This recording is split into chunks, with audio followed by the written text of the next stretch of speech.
Welcome to another episode of Altitude Advantage. I am your host and team reporter, Elisa Hernandez, rocking the Broncos AFC hat because we have a very big divisional matchup, and we're here to break it down. Across the table, we have our lead writer on DenverBroncos.com, Aric DiLalla. Very excited to talk about this matchup. A few things we're going to get through in this podcast. Big picture stuff. Going to go through some comments, see what other nice things you guys have said about us over the last week or so. Really talk about just the excitement for this first divisional matchup. A lot at stake. The guys seem really focused, really ready, and we are ready to launch off this episode. Are you ready for these comments? That's a really good question, Elisa. I would like to point out, I should lower my seat a little bit so that people don't see the back of my head for the next 2.5 hours. There's a Broncos logo. Oh, yeah? Oh, look at you with the merch. Yeah, that's the merch. This is not the item of the game, but it is merch regardless. We've got an exclusive. People have true, that. Yeah. You know if you know, you know. That's how you know. That's how you know. I can pull up some comments here from our last episode of Altitude Advantage. What we got? This is from the show before. We like to read the Thursday comments. They tend to be a little bit less reactive to the game, more big picture. Mm-hmm. If you have a question, a comment that you want us to react to, feel free to leave it on the YouTube page. We will get to it. Get creative, guys. Get creative. Bill Bellel says, great to see your show. I was at the game Sunday. I'd forgotten how loud and shaking it gets in Denver. Hadn't been to a game in Denver since 1975. Wow. It was my wife's first NFL game in person. Thank you, Bo Broncos country. Get it? Bo. Nice. Definitely home field advantage. Bo looked more relaxed in the second half, kind of like week one last season, and won this one. I thought Bo took another step forward in week two. Obviously, we'll talk more about Bo as the show goes on. Before we get to that next comment, can I just say, in that home game, I was walking around outside, and a fan pointed me out, and he said, "Hey, I watched the show." And I was like, "Oh, really?" He's like, "Yeah, where's Aric?" I was like, Of course, where's Aric? That person was a paid actor. Whatever, you're famous, yo. I'm just here to direct people to where they can find you. No. Hugh Harris says, y'all have great chemistry, good show. Don't forget, when you're great, people hate. Ooh. Love the rhyming. We must be really great. Bars. Must be really great then. Kenny Miller, love the show. It's so warming. If you're chilly, put on Altitude Advantage. We'll warm you right up. 5 to 50 says, when will y'all have Steve Atwater on the show? Steve, he don't mess with things like this. No. Steve's a big deal. We tried. He was just actually in this room, and we're like, Steve, sit down. He goes, no, no way. But Steve is that's a true story, actually. Steve is on Broncos HQ. Yes. So go check that out. That's our weekly preview show, video edition, little tighter, little shorter. Tells you what you need to know. Interview with a player. Yep. Who we got this week? Who's the player? This week we talked to Marvin Mims Jr., which he had a lot to say about this matchup. He's really excited about it, and he knows this is going to be a big step for this team to get the W. So make sure you guys check that out on our YouTube channel and on DenverBroncos.com.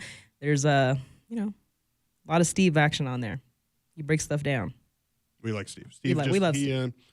I guess these chairs aren't nice enough. He likes the studio chairs. He does like the studio chairs. But you know what? As a treat, we're not going to say when, but we'll just pop it. He'll just say hi. Yeah, sometimes he does do that. He does. Malachi Murr says, I like the show. Thanks for making content for us to enjoy. Let the haters hate. People come into our defense. I like that. I like that too. You know what? Y'all can hate. That's called engagement. Peter SZ says, as a diehard Broncos fan, I watch every time. Says he's the biggest fan of Miss Hernandez. Oh, that's so nice. Got a big fan. I appreciate you.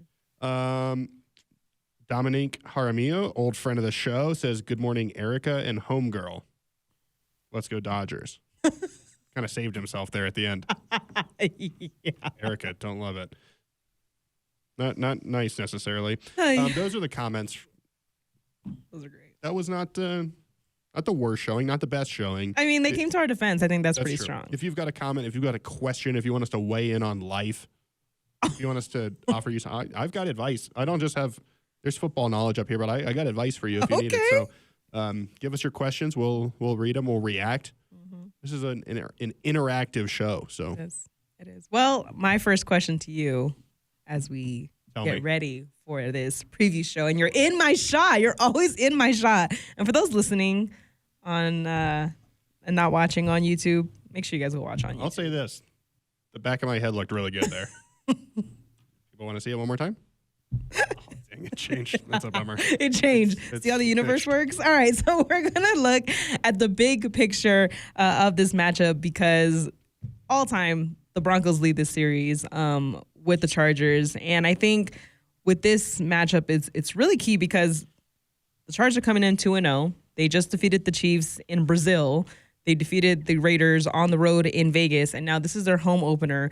The Broncos are coming into town. We know Broncos country is going to show up and as Cortland said, it be rowdy and support them because he mentioned, he's like, it's really cool when you know you're going to go to a away game and there's going to be fans. And he even had like a heartfelt moment of like, it reminds me of when my family used to come. And there's a little pocket in the corner and I knew that they were here for me, and Broncos country does that. So that's a big shout out to you guys. And with this first divisional matchup, what are your big picture takeaways as they hit the road to Los Angeles? Yeah, and you're smirking over there. I'm smirking. I want to start with a segment we like to call Let's Relax.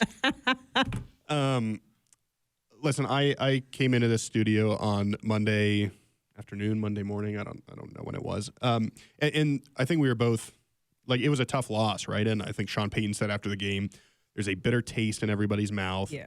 It's going to be hard to get over this one. And I think that's where, like, one of the things we try to do is give you a sense of, like, where the team is, right? And I think that's where the team was on Monday.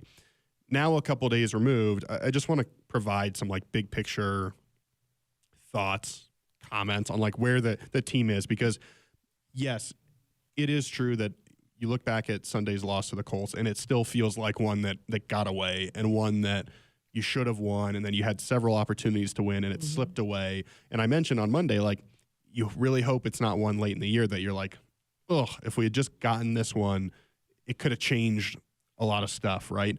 That said, in the locker room this week, guys had the right attitude of that's done. And you cannot, like, we missed out on it. It is what it is. Can't do anything about it now. It does not help to continue to dwell on it. And you've got an opportunity this weekend in LA, and I'll get to that in just a second. But I think I do want to also say, because there's a lot of, and I felt it too, like, man, let that one get away. Yeah. In the big picture, there's 4 undefeated teams in the AFC right now: Buffalo, Indianapolis, Cincinnati, and LA. Cincinnati, obviously, Joe Burrow is out for at least 3 months, is what the team has said. So, you know, Jake Browning has played well, but that's a team that I would imagine they're going to miss their quarterback. And at some point, for sure. Obviously, the Broncos host the Bengals next week. We'll get to all of that. But then you look at the rest of the standings, and it's the Raiders are 1-1. The Ravens have a loss. The Steelers have a loss. The Patriots have a loss. The Jaguars have a loss. The Texans are 0-2. The Chiefs are 0-2. And they've played, obviously, 2 really good teams, but they are 0-2. And the Jets, the Titans, the Browns, the Dolphins are all 0-2. And so it's not like you are, like, out of the hunt. There's a lot of teams that I think would look back at last weekend. Pittsburgh, for example, has a home game against Seattle, a tough game, but probably one that they felt like we should win this, right? The Texans have had tough games against the Rams, and then they played the Buccaneers at home this past week on Monday Night Football. They probably feel like, man, how are we 0-2 sitting here? Like, that's not the start we want. They play Jacksonville this week, who's 1-1. One of those teams that I think people were talking about as potential, the Texans have obviously won that division a lot recently. If the Texans lose, they're 0-3. If the Jags lose, they drop to 1-2. And so I think I just want to put some perspective. Well, and I'm guilty of this too, that when you're so into following one team, it becomes difficult. And, like, I don't know if I had properly evaluated or appreciated what happened around the league last week, of being like, oh yeah, the Texans did, and obviously we did the podcast before the Texans played, but, like, you know, Jacksonville suffered a tough loss where they were leading most of the game in Cincinnati and ended up losing to Browning after he came in. Oh, the Bengals are dealing with this. Oh, what team were we just talking about a second ago? The Texans? Before the Texans. The Jaguars? The Jaguars.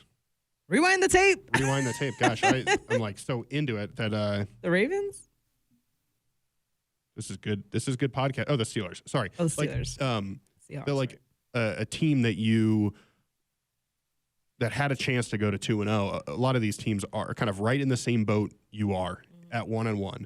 And one, it makes it really important that the Broncos were able to get that week 1 win against Tennessee. But I just think big picture, it's not like that there's all these teams that are 2-0. There's a bunch of teams in the NFC that are 2-0. Yeah. And so if you kind of lose ground there early, you're not necessarily chasing the same way you were a year ago. The Broncos are still in the playoff positioning right now. I think they're the 6th seed. And I get that we're going into week 3. It's way too early to talk about that. But I think it's worth briefly highlighting it because there was a lot of consternation of, we can't recover. Like I saw someone on Twitter say, like, guys, it was a bad loss, but, and I don't even, it was a tough loss. Like, I think Indianapolis is going to end up, some more perspective here, I think they're going to end up being a good football team this year, a team that, right now you'd say they have the edge in the AFC South, especially with Houston starting 0-2. They've got a favorable schedule coming up. So I don't think you're going to look back on that loss and be like, that wasn't a good team. I think you'll say, hey, we should have won because we had plays that we could have made. Yeah. But I don't think it's going to look like a quote-unquote bad loss down the road. And all that said, with the AFC, we also, Elisa, reached the point where, and we heard several guys say that this was Sean Payton's message. No matter what happened, as disappointing as the loss was, we go to L.A., and if we win, we're in first place in the division. Simple. It's simple. And I think when you give a simple message like that to your team, it resonates a lot stronger because it's like, let's not get ahead of ourselves. To your point, let's take a step back and see where we're at right now. And this is a big opportunity for this team to go and bounce back. And when I talked to Marvin Mims Jr., he mentioned, we get the importance of this game because last year we played them tough. We lost both of those games. We want to come back and we want to show that we can defeat this team. Bo Nix said it on the podium after practice on Wednesday. He mentioned, this game is going to have everything we want. We want to go, we want to start the same way we did last year, but we want to finish the football game. We want to finish strong. And I think that's something that with what's happened over the last 2 weeks is a really focal point. Yes, we've talked about starting fast, but now it's like you also have to finish. You have to finish strong. And I think Bo seems focused. All the guys seem locked in. And the Colts game, I appreciate that. I appreciate the fact that they felt the loss, but I also appreciate the fact that they didn't let it take it. They didn't allow it to take it over. They didn't allow it to overtake them. And to your point, let doubt set in of now I have to face a 2-0 team. That's not the mentality of this team. They're kind of yeah, that was a gut punch, but you know what? We're going to get back up and we're going to travel to LA for a chance to be first place in the division. Yeah, and both of these games last year were one-score games. Obviously, the Broncos had a double-digit lead in the second half, I believe, against the Chargers last year, and weren't in that week 16 game, weren't able to close it out. And so the focus is, hey, we know we can compete with these guys. Let's find a way to finish it out. Let's find a way to make the plays we need to win the game. Again, kind of big picture, a loss does not mean the end of your season by any means, right. But a win, I think, sends an early message that, hey, that the Broncos are for real. Yeah. They're in, it may only be after week 3, but they are in first place in the division. They're going to be battling here. It still is important to get as many of those divisional wins as you can. Yeah. Especially with, I fully expect at some point the Chiefs are going to bounce back and be right in this. Right. But I also don't think you can overlook that the Chargers are 2-0. They've beaten the Chiefs. The Chargers and Broncos play in week 18. You could be battling at the very end of the season with the Chargers for the division, for a wild card spot, for playoff positioning. And so can you find a way to get one early here against them and kind of take that early leg up against the Chargers? That could be really meaningful late in the season. And the other thing is these teams are similar in what they want to do and how they want to beat you. They want to run the football. Obviously, the Chargers are throwing it a little bit more than we saw last year, but they want to play great defense. You've got 2 old school head coaches. They're both tough teams, tend not to beat themselves. This is going to be, and obviously as a division opponent, you know each other well. Yeah. And so this is going to be, I would expect, a tight matchup. Obviously, the Chargers are kind of the the hot team right now. Everybody, and for good reason. Like they've had 2 good wins to start the year. And on the road, like I think you have to give credit. Like you played a game in Brazil, you got that win, and then you come and you play Monday Night Football. So it's like I think I get acknowledging those things, but to your point of you saying like this game might matter later. Our last game of the season is against the Chargers. Our last 2 games of the season are against AFC West opponents, and so to your point, it is important to get these wins early because you don't know what the second half of the season is going to look like, where certain teams are going to be at, where they aren't going to be. So, and for the Chargers, they started the season facing literally the entire AFC West. And then after that, they don't see any opponents until after their bye week, I believe. Yeah, until after their bye week, week 12. Yeah, and Mike McGlinchey said in the locker room, you don't want them to start 3-0 in the division because it gives them a leg up. Such an advantage, yeah. Early in the year. And the Broncos are underdogs. I think you see that when you look at, who people have picked leading up to this game. And I think there's some benefit to that. In all offseason, you've talked about yourselves as, hey, we want to take the next step. We want to take, we see ourselves as contenders. We want to contend for the division. And after one loss, people are kind of externally jumping off, right? And saying, oh, it doesn't look like we thought it would look. Or, hey, the Chargers look really impressive. They're going to win this. They're going to win this football game. If you're the Broncos, I think you got to harness that. It's almost like last year. Harness that us against the world mentality and use it to motivate yourselves coming off a loss when everybody's talking about how the Chargers look like a top 5 team in football. And again, I think that's deserved.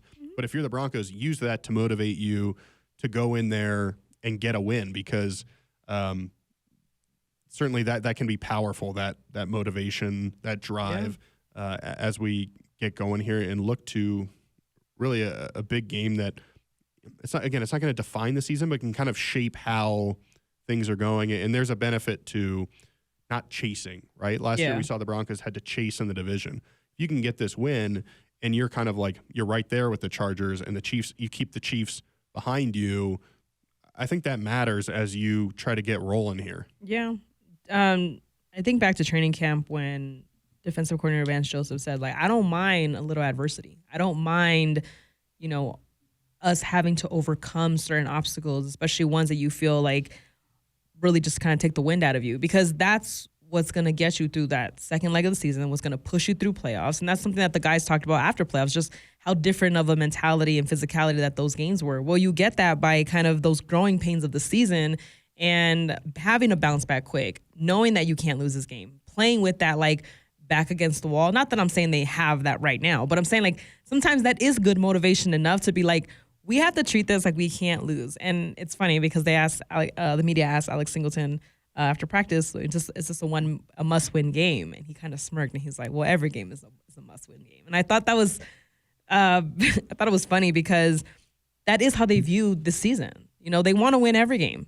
No, they don't want to lose. And I think the best thing about this team is knowing that despite the loss, they've all talked about the debrief. They all talked about what they can do better. And all that we've talked about the last week, I think you mentioned it on Monday's pod where it's like the offense took a big step forward and you think they're going to continue going that as the season goes on. Yeah, and I want to dive into it here. And just one kind of like last thing is that I view this also as like not just an opportunity to get in front in the division and not just an opportunity to get to 2-1, but there's also this feeling for me of, hey, if you want to be the division champs, if you want to get a home field game in the playoffs, want to talk about playoffs.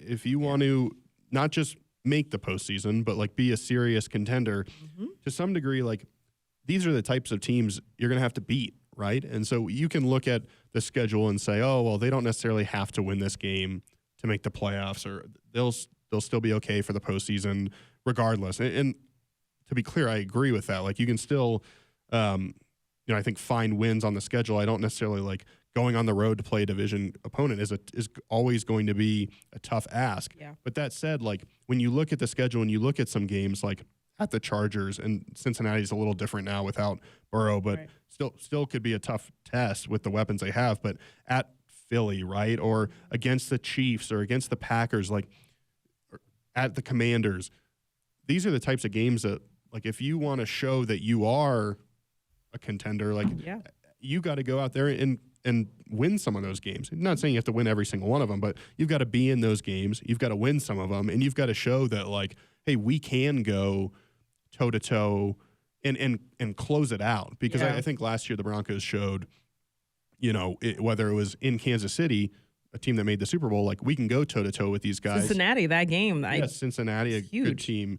L.A., but, like, you've got to find a way to win those and win some of these one-score games, and that becomes critical. So that to me is, like, where this is also an opportunity of not just a win. It kind of, I mean, in my mind, it would be the best win since Bo Nix became the starter last year. Like, obviously the one in Tampa was a nice win over a playoff team.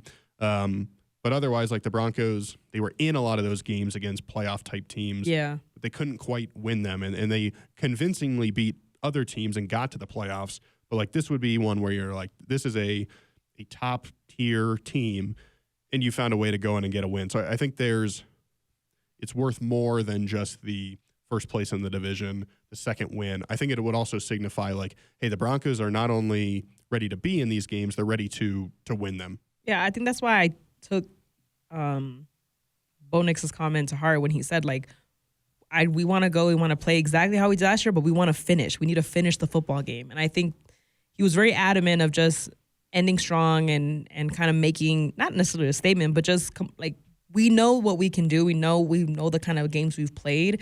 And so for him to acknowledge, like, yeah, last year when we went to LA, we were in that game, we battled back, but we couldn't finish. And now I want to go back and I want to finish. And I think that's such a good mentality, especially early in the season, coming off of a loss, traveling to Los Angeles, knowing the schedule you have ahead of yourself, is just saying, like, the message is clear. Let's finish, get the win.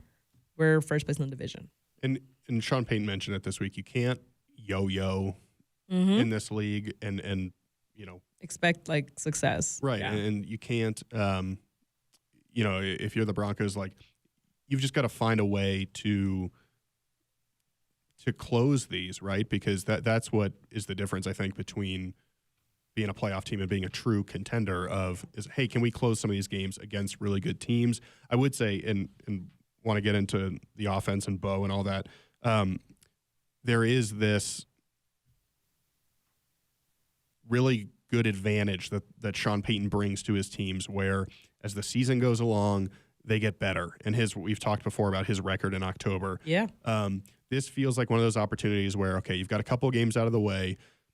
What step can you take in week 3? And whether it's this week or as the season continues, I said this Monday, I continue to have faith that what we've seen over the last 2 years with Sean Payton as a head coach suggests to me that this team is going to continue to get better. And so, how much of that do we see this week? It'll be interesting. I think kind of looking at the offensive side of the ball, it starts with Bo, I think. And I really liked what he talked about yesterday because he had a really strong first half, really impressive. Yeah. And game in general, I think, and made some big-time plays with his arm, with his legs, 3 first-half touchdowns, had the interception in the second half. And he was asked, and to be fair, that ball was tipped. It was not just like a bad throw, quote unquote. Like, it's not like he just missed. And he said after the game, I missed it.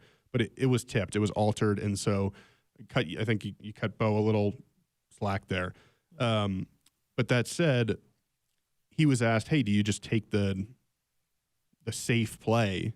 And he was saying that, like, as a quarterback, you've got to stay aggressive in those big moments. Yeah. If you don't stay aggressive in those big moments when the game's on, now that doesn't mean making the dumb play, but, like, if you don't, if you're afraid to make that throw, or you are, afraid to try to fit a ball in to a window that's going to win you the game, that's when you actually tend to make worse plays and when you tend to lose the game. So it was cool hearing Bo talk about that mentality that he had, and that I think he's going to continue to need, because the Broncos are going to, it could come down, and it very well might come down to, hey, here's a final drive. You've got 1:30 left.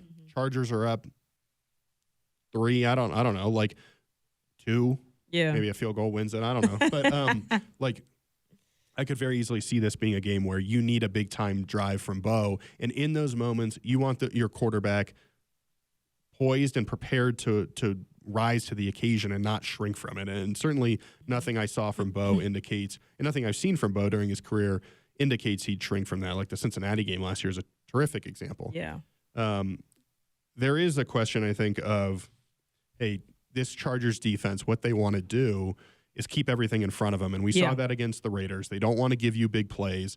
They want to make you work down the field. And oftentimes, like the Raiders had a 18, 19 play drive or something like that, and they got 3 points. And there is a challenge, I think, as an offense, when you're asked to get 4 or 5 yards at a time. Can you move down the field in 15, 16, 17 plays and not have a penalty that hurts you, not have a missed assignment that hurts you, and find a way to slowly move the ball down the field? I think there's a balance there of taking what the defense gives you. We heard Sean Payton talk about that. But also, like Bo Nix talked about, they don't want to give you explosives. You got to find a way to make a couple still. And to their credit, like the Chargers had the same defense last year, right? And the Broncos were able to make big plays in that first half in LA. And so can they find a way to get back to that and then keep it going? Because I think one thing we saw from the Colts game is that you can't just have that like strong first half and then an opening drive, and then from there not score on the last three, especially the way a game unfolds. You might score 28 points, and it might be critical that you get that last field goal. And so how do the Broncos consistently find a way? This could be one that you've got to kind of battle in and take what you can get, but can you find a way to make the plays here and there, stay aggressive? And then, again, I really think for this offense, it could come down to a big-time drive where you've got to make a play. We look at the wide receiver cores of this team, and Troy Franklin, I thought, had a really he did have a good game against the Colts in terms of he had a career high in receptions and receiving yards. But they all kind of have the same work ethic. And what I mean by that is Troy Franklin during the offseason mentioned to me, I want to be the reliable guy. I want to be the guy that if you throw a deep pass, if it's a crucial moment of the game, you trust me to haul the ball in. And we saw glimpses of that so far this season. Court is like the Mr. Reliable, the big body, is going to go out and get it, push through, physical receiver. And then you have Marvin, who also, I asked him, what is something you worked on in the offseason that you feel is translating to the field? And he said, just being somewhere that I know Bo needs me to be, and having that chemistry with him that we've all been trying to build over the course of the offseason to make him better, to get in positions where he can get us the ball. And it's not necessarily like I'm going to get open, he needs to get it to me. It's I need to be where he wants me to be while he's doing his reads, while he's, looking across to where he's going to deliver the ball to, so that he can have as many weapons available to him as possible. So, Court and Troy Franklin both had a touchdown last season against the Chargers, I believe, in the first meeting. And so you'd hope that they're going to feel more comfortable to have these more explosive plays and finding ways, because if Marv just has to make one move and you're not catching him. And I think you have the ability to do that with multiple receivers now. Yeah, it was interesting last week because Cortland had just one catch. It was his first game without multiple catches since that Saints game last year when he didn't have one. And it was interesting hearing Bo after the game saying teams are going to try to take Court away, and to some degree they understand that, and other guys have to step up. But it was interesting that Bo was like, we have to still find ways to get Court the ball. And so it'll be interesting to see this week, is that a focus? Do they try to find ways to get Courtland the ball? He is such a playmaker, especially in the red zone, especially on those contested catches. Evan Ingram didn't practice Wednesday. We'll see kind of what his availability is for this game. I know there's some fans who are interested in his level of involvement so far. It's to me, it's still too early in the season to kind of talk about some of these as big picture trends. He's made some third down catches that have been helpful for the Broncos. But certainly I understand people are eager to see his ceiling in they got a glimpse of it during preseason, so I think that's the other part of it. That's true. And then I think Troy it'll be interesting to see, is this because Marvin's had some of these too, right? Marvin will have a big game, but it's not a week to week, though it actually kind of started to be at the end of last year. I'm interested to see for Troy, how consistent is this, or even if it's not 8 catches, obviously, can you consistently give us 4 or 5? And then that big play, give us that big play. Obviously, Marvin had a nice touchdown catch as well. But one thing to me, this game, you talk about Court, you talk about Marvin, talk about Troy. You're going to have to make the plays against a really good secondary. They won't have Khalil Mack as a pass rusher, so that helps a little bit. But I also think you've got to be able to run the ball in this game and kind of, even from a standpoint of keep Justin Herbert off the field and don't let their offense kind of have these long, methodical drives. Yeah. Limit his opportunities. On their side of the field. Exactly. Like things are going crazy over here. But the run game, to me, really took a step forward last week. You'd like to see that continue this week. And we know J.K. Dobbins is a fiery guy. I imagine he's going to be excited to go back and play the team that he played with last year.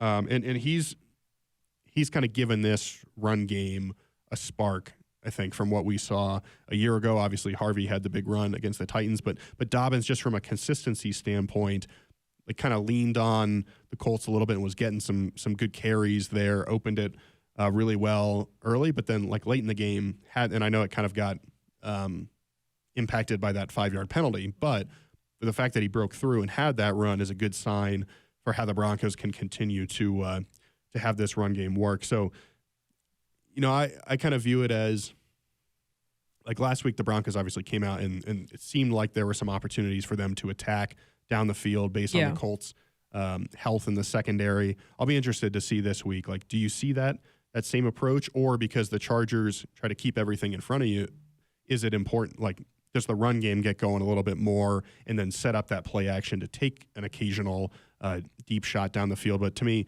you got to be able to run the ball in this because otherwise it feels like the defenders can just sit on your receivers, and that gives them even more of an opportunity. Derwin James back there played a great game against the Raiders.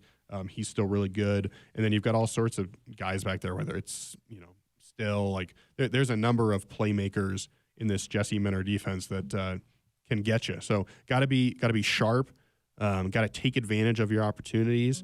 And then like kind of going off that for the offense, when you have that chance, you've got to score off it, right? And last week the Broncos were good in the red zone, 3 of 3.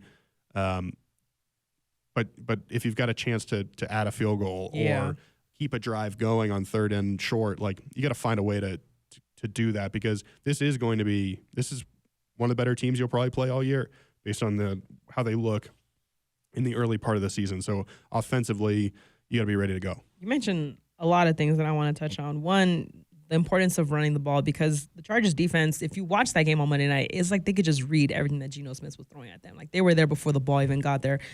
Batting the balls, really playing physical, but not obviously drawing penalties. They intercepted Geno Smith 3 times in week 2, the 3rd such game under Jim Harbaugh, tied for most in the NFL since 2024 in terms of allowing fewer than 10 points in a game. Denver has also done that. So I think this defense is just it has been playing very impressively so far. So another stat right here: the Chargers defense allowed a 61.9 passer rating so far in 2 games. Now I'm curious to see how this defense responds without Khalil Mack. Regardless of how long he's been in the league, he's such a big. Like I'm not happy he's hurt. I hope he gets well very soon. But I'm also very happy that we don't have to see him on Sunday, because he is a monster. He is, and I think. He's a very physical guy. He's kind of like that heartbeat of the team that really kind of gets his defense going. And so when you come and you have a guy like we mentioned, all our receivers, but JK that over the last few weeks has talked about, like, I'm going to get better. My run game, I'm going to up my run game. Like, I'm going to start breaking more tackles. I'm going to get more comfortable in this offense, and I'm really going to show Broncos country. I think his quote was like, I'm going to do a lot that Broncos country, I hope Broncos country loves. And I think so far, he's been doing that. He has back-to-back games with 60-plus rushing yards and 1 rushing touchdown. The last time he did that was last season, in week 1 and week 2. And so you kind of want to see that balance between the defense playing well, continuing to play well, Bo taking that next step, really continuing to grow that chemistry and hitting those marks with his receivers, but then balancing that out with the run game. Whether it's Harvey, whether it's Bade, whether it's whoever, it's just finding that rotation that I think is going to work well. I think Sean Payton mentioned that, just finding the right combination depending on the weekend, depending on the matchup. Yeah, it's going to be kind of a grind, I think, and you're going to have to make the plays again when they're there, because on the other side of the ball, Elisa, this is another big challenge, and I think it's twofold. One, it's what the Chargers do offensively, and when you look at Justin Herbert, he is playing really good football. He's had 2 touchdowns and no picks, at least 2 touchdowns and no picks, 4 straight games, which is the longest, tied for the longest active streak in the NFL. It was his 6th consecutive game with at least 2 pass touchdowns. He's had a 110 passer rating in 5 straight games, which is the longest streak in the NFL. 5-0 in that streak. It's tied for the longest streak since Mahomes in 2018 when he had 7 such games. He's added a threat with his legs. Last week, 9 carries for 31 yards. Has had at least 7 carries in back-to-back games. And then when you talk about what the Chargers are just doing overall, like they're finding success, they're winning games. Herbert's not turning the ball over, and he's going to be a tough test. And then you have a Broncos defense that obviously did not play up to their standard, and we've heard that a lot this week. They didn't play the way they wanted to in week 2, especially in the middle of the field. It felt like the Colts were able to attack this defense. Surtain talked about, hey, that's not up to my standard. And so they're going to have to be a lot better. And I think we've heard people talk about that what the Colts did was somewhat similar to what the Chargers did last year in the second half when they started finding success. So it's also a chess match of how do you respond to what LA is going to try to do to you offensively. Yeah, get some water. We need you. We need you. See how that knowledge just coming out of you. Need a water break. No, I agree. I think when you look at this defense, you know what they're capable of. You know how aggressive they can be. They still lead the NFL in sacks, QB hits, things like that. So we know the physicality that this defense can bring.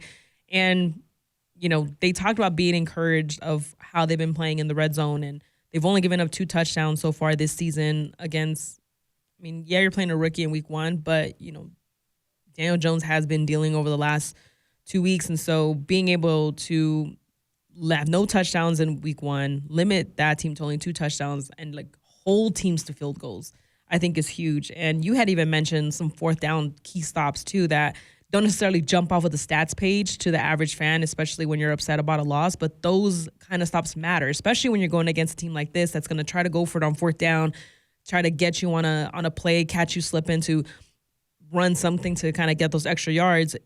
That's the kind of performance you need from the defense. So you have to take the good that came out of week 2 as well, even though, to your point, it wasn't up to the standards that this defense felt they could do. Yeah, and even if Herbert and this offense find a way to move the ball, it's can you, when they get in the red zone, keep them in check, right? Yeah. And you're probably not going to hold them to a field goal every single time, but can you make it a 50% red zone rate or a 40% or 30, you know, whatever? Can you push it in Make Justin Herbert uncomfortable. Yeah, can you push it in your favor? Because that's what kept the Broncos in the game last week against the Colts, was that despite all the yards they picked up, they were 2 of 6 in the red zone. And that's what gave you a chance late to win that football game, the 4th down stops, right? Mm-hmm. I think something that stood out to me, and we talked about it Monday, from a 3rd down standpoint, when the Broncos had the Colts in 3rd and 5 or longer, the Colts were 1 of 7 on 3rd down, and they were 5 of 6 on 3rd down when it was shorter than that. And so can you play good early down defense, stop the run, whether it's Najee Harris, Amari, and Hampton? Can you find a way to, not allow those huge chunk plays? Last week, the Colts had, I think, 4 plays of 40-plus yards. Mm-hmm. You've got to find a way to avoid those. Yeah. And then it always comes down to, I think, when you're playing good quarterbacks, great quarterbacks, in big games, can you make the plays when it matters? And that's 3rd down. That's on 4th down. That's in the red zone. Yeah. Last year against the Chargers, there were times where the Broncos did that in LA, right? Like Chris Abrams-Strain had that pick of Herbert late in the first half. But then there were other moments where I think about the Broncos trying to get the ball back late in that game. Drew Sanders has a sack, but then on 3rd and long, Herbert gets to the edge with his legs, picks up a big 1st down. He did the same thing against the Chiefs in week 1 to ice that game. So if you're Jonathan Cooper, if you're Nick Bonito, if you're one of this team's linebackers, you've got to find a way to make sure that you don't let Herbert beat you in that way. And one of the things that makes him dangerous is he can do a lot of different things, whether it's beat you with his arm, beat you with his legs. You mentioned pressure and making him uncomfortable. That's got to be a key thing. Like Nick Bonito, off to a great start, had a couple plays in week 2 where he's a split second away from getting to Daniel Jones. Even on that last third down pass attempt, Bonito's a split second from a strip sack that probably ends the game. And he's going to have a tough challenge this week. If he lines up where he normally does, it's Joe Alt, the former top 5 pick he went to right tackle, played great there. Slater gets hurt. He moves over to left, and he might be even better. Like, this is one of the guys who's a huge dude. And so how does Bonito, who is, more of a, he's got that bend, that speed, how does he get by a guy as big as Joe Alt? Do they move Bonito around to try to free him up? Does it, come to Jonathan Cooper to make some plays? Or is it, hey, Nick, you've got a big challenge here, but find a way to make it happen, right? And so you've got to, I think you're right, from a pressure standpoint, if you especially when you play man coverage as much as the Broncos do, if you are in man coverage and you just let Justin Herbert sit back there, it's going to be tough to get stops. But if you can find a way to get pressure on him, then it helps the man coverage in the back end. It helps everything work. And the kind of one of the back and forth things, or one of the kind of key stats, is Broncos have this high blitz percentage. We talked about it last week with the Colts. And yet Justin Herbert, very, very impressive against the blitz. And so what do you see there? Kind of like, who has the edge? Do the Broncos alter their approach at all based on what they saw last year in Los Angeles? I also think you have to talk about the way that this receiving core has improved. Keenan Allen comes back. He's been impressive the first 2 weeks. Quentin Johnston, who's always been talented, has not struggled with drops this year the way he has in the past and been kind of a big play threat. And then we'll see Ladd McConkey didn't practice Wednesday for the Chargers. As we're recording this, haven't seen kind of the injury report status for Thursday, but that's a huge one to look at in my mind, because last year he made a lot work for the Chargers, and he was running open, and he was running these crossers, and guys were trailing him, and he's a big part of what they want to do. So that would be a significant development if he's not able to play. But listen, we'll see how this defense responds, because it wasn't up to their standard, and they're going to want to come out and prove that this is not an every game thing. And in this league, you can talk about being the number 1 defense. You got to go do it. And so how do we see this defense respond against a quarterback that is probably playing as well as anybody in the league? It'll be fascinating. And I think that if the Broncos defense can get back to where they were in week 1 or last year, like, the Broncos have a really good chance in this one. But it'll be interesting to see early, like, does this become another track meet type game where the Broncos have to try to keep up offensively because of how Justin Herbert's playing? Or can Denver's defense really hold this offense in check? Maybe that helps your offense a little bit, and it becomes more of a field position, low-scoring game. We'll see. I don't know exactly. All these games play out differently. You can talk about them all week, and then any given Sunday, and then happens. It just goes left. But we've also seen the first 2 weeks, the Broncos, they lose the turnover battle week 1, and kind of, I don't want to say barely get by, but like, it was tighter than it needed to be. And then week 2, you lose the turnover battle, and I don't know. I'm a little. The turnover battle officially looks like it was 1 turnover for the Broncos, 0 for the Colts. When you have 2 fourth down, you mentioned that on Monday, at midfield, to me that it's a turnover. It is a turnover. I don't know why it doesn't count. So but from a sudden change, I don't know. It doesn't make a lot of sense to me. But from a turnover perspective, the Broncos lost in that game too, and so. It's, again, it all goes back to what Bo said of offensively, you cannot be afraid to make those throws. You can't play scared. You can't play soft. But at the same time, it is critically important that you don't have turnovers that hurt you and keep you from winning the football game, because it could be 1 interception here or 1 fumble here. And on the other side, like, the Broncos defense, you got to find out, like we've talked about this is a big play defense. They're aggressive. You got to find a way to get a couple turnovers, I think, against Justin Herbert. And this offense to go and put yourself in position to win this football game. You need an interception. You need a strip sack. You need to knock a ball loose.